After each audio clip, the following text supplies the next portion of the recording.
हिंदी गुरु channel देखने वाले मेरे सभी व्यूवर्स को योगी सुरेंद्र सिंह की तरफ से सत श्री अकाल एवं प्यार भरी नमस्कार। दोस्तों, आज आप सबको पता है कि कोर्ट में हियरिंग थी 66-35 की 10 तारीख को। इस का हमें पता ही था कि आज जो सटे है वो वैकेट होने वाला नहीं है, लेकिन फिर भी प्रयास करना जरूरी था और प्रयास किया भी गया। प्रयास बहुत सारे लोगों ने किया। आज जैसा कि मैंने दिन में आपको पूरी जानकारी लाइव अपडेट दे दी थी, इसके अलावा और बहुत सारे क्वेश्चंस थे। एक मैंने आपको वादा किया था कि जैसे ही ऑर्डर आएगा मैं ऑर्डर का एनालिसिस लेकर आपके पास आऊंगा, और ऑर्डर दिन में ही आ गया था। तो उसका जो एनालिसिस है वो मैं आपको दूंगा। इस पहले तो मैं आपको ऑर्डर पढ़ के सुना देता हूं। वर्बली मैंने आपको बता दिया, जो कुछ मैंने आपको बताया था आज वही ऑर्डर में है। ऑर्डर है, it has been brought to our notice that against the division bench judgment of the Rajasthan high court dated 25/11/2021 the matter has been carried to the apex court in SLP number 20,743 of 2021। Court का कहना यह है कि हमारे संज्ञान में यह लाया गया है कि जोधपुर खंडपीठ के डिसीजन के जजमेंट के खिलाफ सुप्रीम कोर्ट में एक SLP फाइल की गई है, SLP number 20,743 upon 2021, in which जिसमें notice has been issued for 22/2/2022 along with the notice on the prayer of the interim relief, जिसमें सभी पार्टियों को 22/2/2022 के लिए नोटिस जारी किया गया है, और इस नोटिस में इंटरिम रिलीफ यानी कि स्टे के लिए रिक्वेस्ट की गई है। It has further been pointed out on the division bench of the Himachal Pradesh high court has stay earlier, जो स्टे थी उसके बारे में बताया गया है कि उस स्टे को भी जो है वो स्टेड कर दिया गया है, और फिर आगे डेट इसमें बता दी है। Accordingly proceeding are deferred for 30/3/2022, यानी कि नेक्स्ट हियरिंग की जो डेट है 30/3/2022 रख दी गई है। ये सारी बातें आप सबको पता है, तो ये केवल इसलिए मुझे बतानी थी कि कई जो व्यूवर हैं उन्होंने अभी तक इस डिसीजन के बारे में नहीं पढ़ा होगा, और जो डेट है कोर्ट की उस डेट के बारे में भी अभी आपके पास हो सकता है जो अपडेट ना आई हो। तो दोस्तों, पहले तो मैं इस डिसीजन के मायने आपको बता देता हूं। बहुत सारी आज निराशा की बातें बच्चों ने की। इस संदर्भ में मेरा कहना यह है कि सबसे बड़ी जो हमारे ईटीटी कैडर में प्रॉब्लम है वो है धैर्य की। आप लोग धैर्य नहीं रख पा रहे। हौसला बहुत है, हौसला बहुत है, हौसले की लड़ाई आप लड़ रहे हैं, लेकिन धैर्य उसके साथ बहुत जरूरी है, पेशेंस बहुत जरूरी है, क्योंकि इस प्रकार के जो कोर्ट मैटर्स होते हैं इनमें टाइम तो लगता ही है। आप ये मान के चलें, इस भर्ती को तो केवल 6 महीने हुए हैं, 6 महीने हुए भी नहीं अभी पूरे। जो एसएससी की भर्ती हैं, जो HSSC की भर्ती हैं, हरियाणा में ही या दूसरे स्टेट में 2-2 साल में तो एडवर्टाइजमेंट के बाद तो एग्जाम होता है। तो ये बातें अब बात करते हैं हम जो जरूरी हैं, जो बहुत जरूरी है इस ऑर्डर के मायने। इस ऑर्डर के मानों पर हम बात करें, मीनिंग्स पर हम बात करें, क्या होगा 22 तारीख को, उससे पहले मैं कुछ बातें आपसे शेयर करना चाहता हूं। सबसे पहली बात तो ये कि जो ईटीटी 66-35 का पंजाब एंड हरियाणा हाईकोर्ट का जो केस है वो बीएसटीसी राजस्थान जोधपुर वाले केस से बिल्कुल ही डिफरेंट है। उसमें केवल एक ही मैटर कॉमन है, वो मैटर कॉमन है एनसीटी के विषय में भी मैं आपको बताऊंगा कि एनसीटी का जो ये रूल 2018 है ये ईटीटी 66-35 पर लागू नहीं होता। कैसे लागू नहीं होता ये मैंने पहले भी बताया था, और उसी के ग्राउंड पर मैंने इफेक्टेड नॉन इफेक्टेड के लिए एप्लीकेशन लगाने के लिए कहा था। लेकिन कुछ लोगों की जो जल्दबाजी है, जो हेस्टिंग है, मैंने बताया था कि 10 तारीख से पहले केस मत लगाना। और उसमें भी एक को तो मैंने ये कहा था, मेरे पास सलाह के लिए फोन आया था, मैंने उसको कहा था कि मेरे से पूछ लेना, एक बार फोन कर लेना, तो मैं आपको बताऊंगा आपने उसमें क्या चीज डालनी है। तो वो चीज जो है मैं आपको बताऊंगा कि एनसीटी का जो रूल है वो पंजाब की ईटीटी 66-35 पर लागू ही नहीं होता। कैसे लागू नहीं होता वो मैं आपको बताऊंगा। इसलिए इसमें क्या अंतर है, मेन मैं आपको वो बता देता हूं कि राजस्थान और पंजाब में सर्विस रूल का अंतर है, एडवर्टाइजमेंट का अंतर है। जो सर्विस रूल है पंजाब में वो एनसीटी और राजस्थान में वो एनसीटीई बेस्ड है, जबकि पंजाब में सर्विस रूल में लेजिस्लेचर ने और कैबिनेट ने उसको अप्रूव करके अमेंडमेंट करके जब सर्विस रूल लेकर आए हैं। एक तो बेसिक अंतर ये है जो कि बहुत बड़ा अंतर है, और सुप्रीम कोर्ट का ये फाइंडिंग है कि कोई भी भर्ती जब शुरू होती है तो वो एडवर्टाइजमेंट बेस्ड और सर्विस रूल बेस्ड होती है। पहली बात तो ये। दूसरी बात हम उस पर आगे करेंगे बात, जिसकी बात मैं कह रहा हूं कि ये बात तो सबको पता है कि मैटर सर्विस रूल और एनसीटी का है, उस पर हम आगे बात करेंगे। एक जो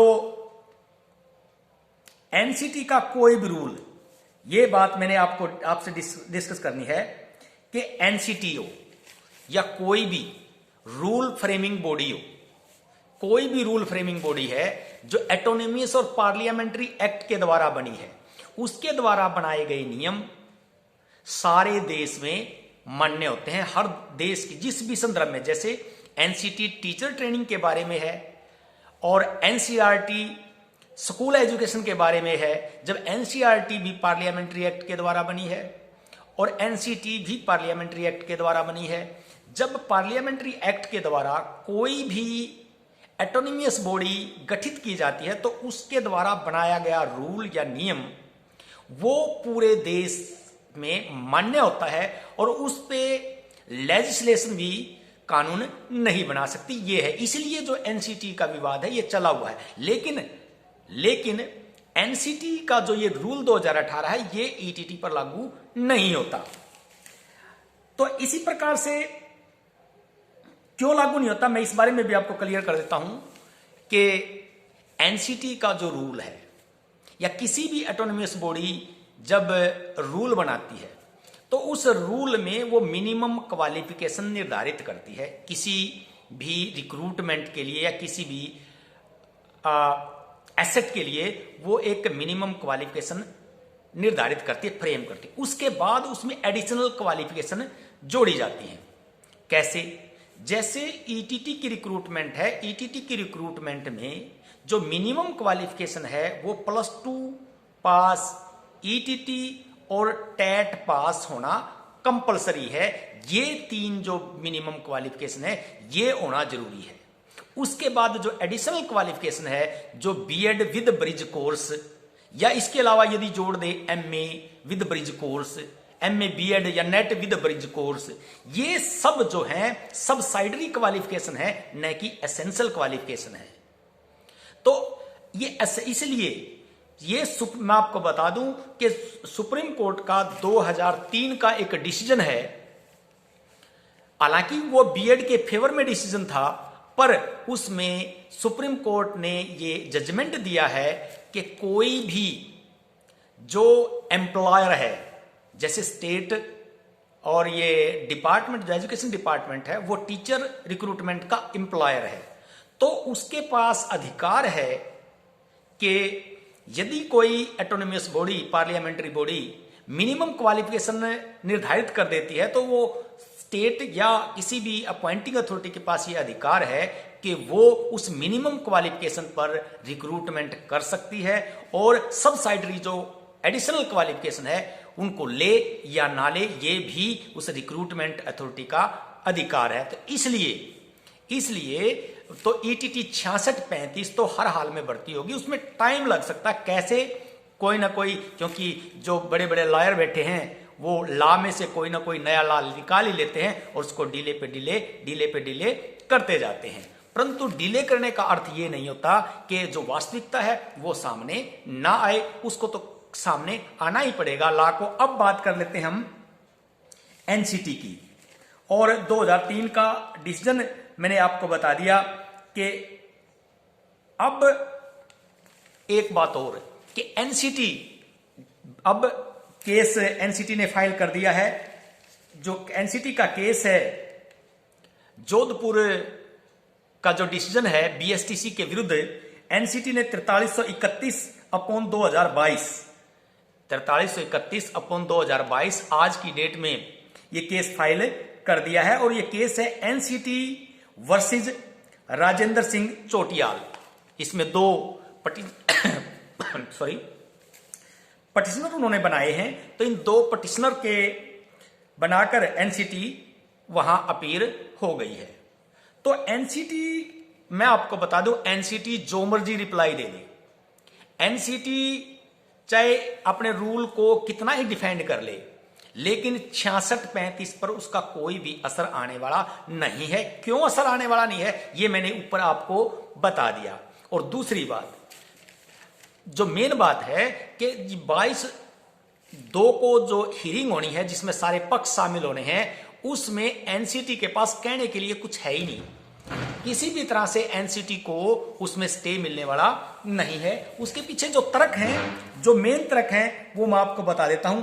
एक सबसे मुख्य तर्क जो है जिसके आधार पर एनसीटी जोधपुर में अपने जिस रूल को क्वैश करवा लिया, वो है एनसीटी ने बिना लीगल प्रोसीडिंग के ये जो लॉ बनाया, एनसीटी ने कोई एक्सपर्ट कमेटी नहीं बिठाई, कोई भी जो इसकी रूल मेकिंग प्रोसीडिंग है उस रूल मेकिंग प्रोसीडिंग का इसने पालन नहीं किया। केवल गवर्नमेंट के दबाव में, सेंट्रल गवर्नमेंट के दबाव में उन्होंने रिकमेंडेशन भेजी, इन्होंने उसको अमेंड कर दिया। और जबकि कोई भी पार्लियामेंट्री ऑटोनोमस बॉडी का कोई लॉ बनाने का एक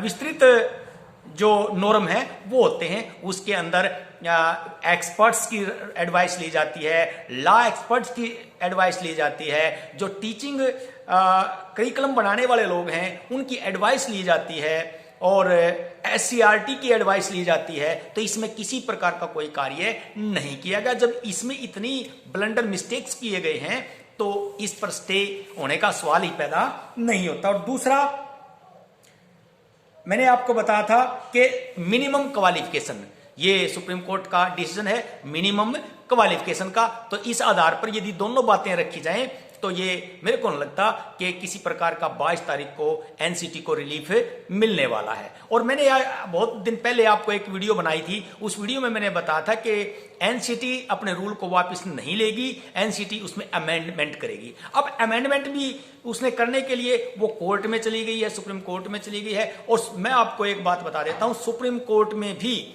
जब उसको स्टे नहीं मिलना, तब अंततः उसको अपने रूल को वो वापस लेके दोबारा से उसको अमेंडमेंट करके फिर लेके आएगी।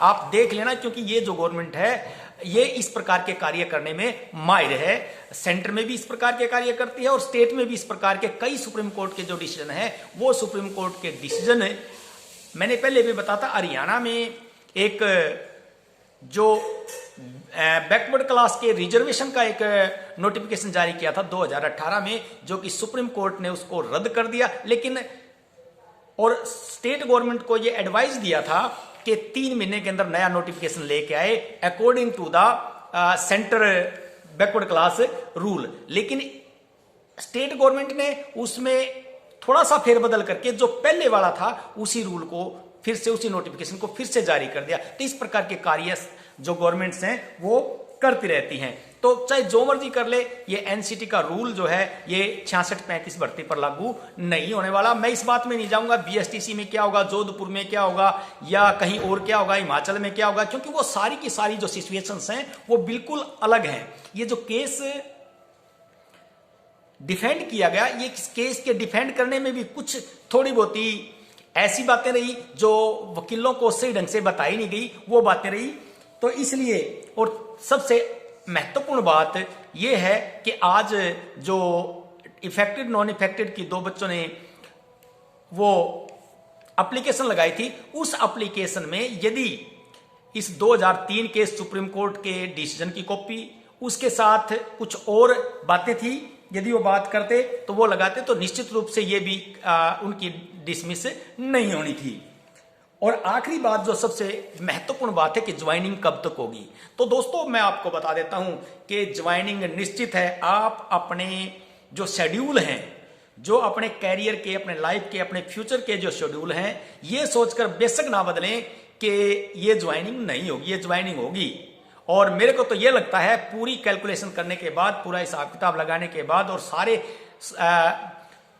सोर्सेज से सारे डिसीजन और सारे मैटर्स देखने के बाद कि जून की छुट्टियों की तनख्वाह आप सब लोग, जून की छुट्टियों की सैलरी आप सब लोग लेंगे।